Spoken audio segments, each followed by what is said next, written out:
Is it bad to own companies with similar names? We had a YouTube commenter, Nisani, who asked, since I'm doing 3 businesses, would it be bad if most of them have similar names? You might see this a lot. Businesses might have McDonald's Corporate or McDonald's Holding Company or Ronald McDonald House or McDonald Holdings 7 LLC, McDonald Holdings 8 LLC, or McDonald's Minneapolis LLC. In other words, the McDonald's brand is essentially being utilized in a lot of different company names. Let's first talk about, can you do that? Sure. It's legal. There's nothing wrong with that. Can you run into problems with that? Yes, you can. And here's the scenario. It can be confusing for people working in these various companies to remember what is the name of their company and use the proper company name in every interaction. I'll give you a big example here. There's the Mall of America in Bloomington, Minnesota. I believe it's the largest indoor mall in the United States, or at least it was at one time. There was a big case called 555 v. Simon, and it was basically large companies suing each other over ownership and a partnership in ownership and control of the Mall of America. And in that case, there was a letter written by one company regarding the dispute, and it was written on letterhead of another company. So in other words, one of the employees of the company used the wrong letterhead because they got confused. There are so many different companies.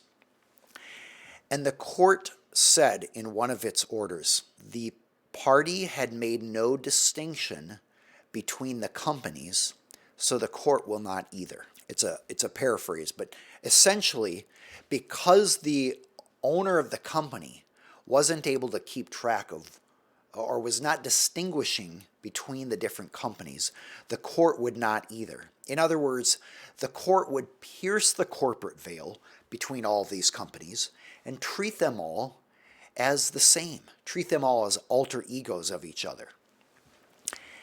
As a result, instead of a company having limited liability, other companies in the same family of companies had joint and several liability.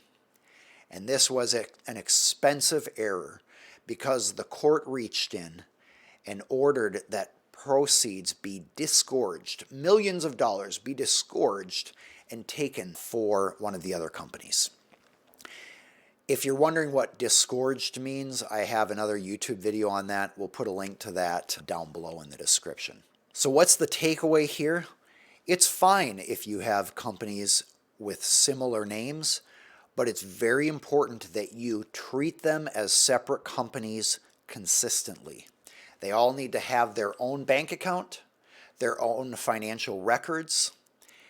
When employees work for the different companies, they need to log their time for each company, and each company has to make payroll to those employees.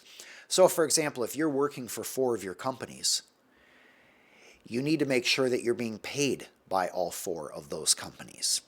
You can't just have your payroll coming from one company and then doing work for 4 of them, because that is not distinguishing between the 4 different companies, and you run the risk that a court won't distinguish between them later. Because to the extent you treating them as alter egos of each other or commingling their funds or their resources, the court then can say, I'm not going to treat these as separate companies either. And now you lose all the limited liability. So is it bad to own companies with similar names? No, if you keep them separate from each other in all other aspects. But the more similar the names are, the more parties and employees and contractors can be confused about which entity they're working for or with. All right, well, Thank you for joining me here today. If you would like more information on me, you can find it at aaronhall.com. If you would like to follow us on other platforms, just search for Aaron Hall Attorney on the various other social media platforms. And if you have other questions, I'd be happy to see about answering them in future YouTube live videos. Feel free to add them in the comments below. It was great talking with you today. I hope this was helpful, and let's stay in touch.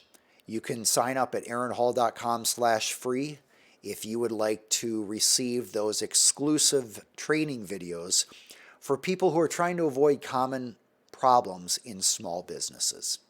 Have a great day.